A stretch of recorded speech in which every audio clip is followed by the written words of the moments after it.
Hi, welcome back to Colleen Devs Tech, and today we are going to solve problem 1071, greatest common divisor of strings, and this is included in LeetCode 75 study plan. Every day I am going to go through a problem and we can solve them together. So for today's problem, we are given an input of 2 strings, and we have to find the greatest common divisor string. And the way that we do this is first off by looking at the length of each string and getting the greatest common divisor of it. So for this output ABC, we can put this into this can fit into our strings 3 times actually. Twice into string 1 and then once in string 2.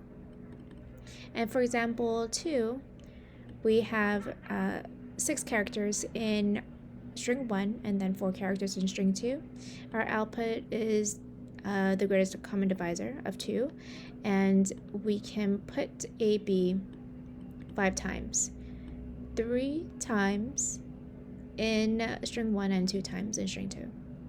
And then for our example 3, we do not have a greatest common divisor.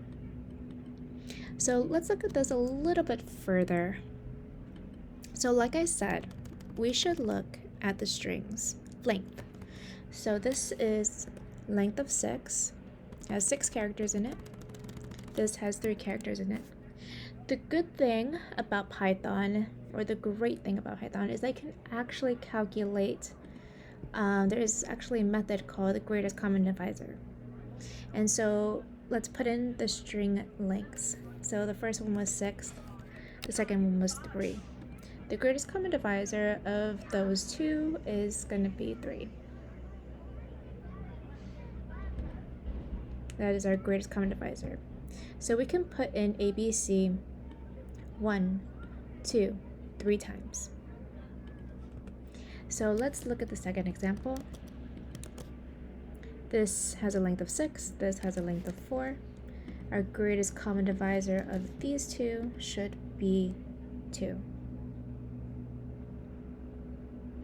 So we can put AB 5 times. AB, AB, AB, AB, AB. Okay, but the cool thing about this is that if we add both string and string 2 together and also swap it, it should be the same thing. What do I mean by that, you may ask? Okay, let me show you. This is example 1. We're taking string 1 and string 2 and putting them together. And it will look the same thing as putting string 2 and string 1 together. So this is string 2. I'm going to put string 2 before string 1. And it's the exact same thing. And that's because it's divisible by each other. They have the same common divisor. So this is string 1 plus string 2. And then this is string 2 plus string 1. So they look exactly the same. And we'll do the same thing for example 2.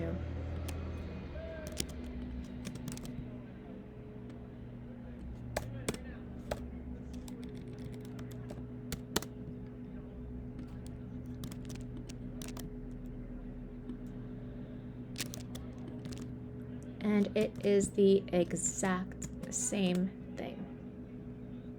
Now let's look at example 3.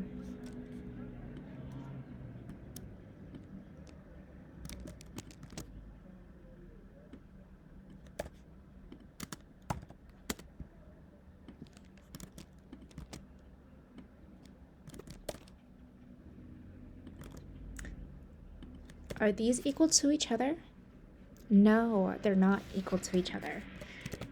It's actually does not equal to each other, so there's no common divisor between them. So what we're going to return is an empty string because there's no common divisor between the 2. They're not equal. So now that we have this, how do we turn this into code? So let's say And we're going to use this example right here. Let's say this.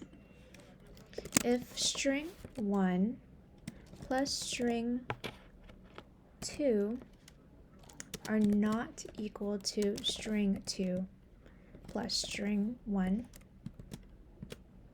we're going to return an empty string. This is exactly what we did over here. String 1 plus string 2 does not equal to string 2 to string 1 plus string 1. So we're going to return that, an empty string. But if it does, like these two examples here,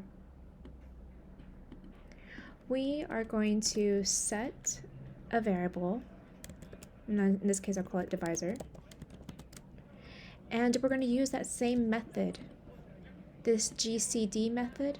We're going to do that. So we're going to say GCD,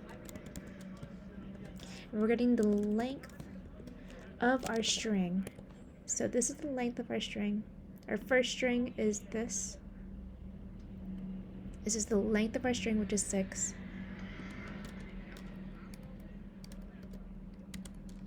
And also the length of our string 2. Okay? So this looks like this. 6. And then this looks like 3. So this is exactly the same operation as what we did over here.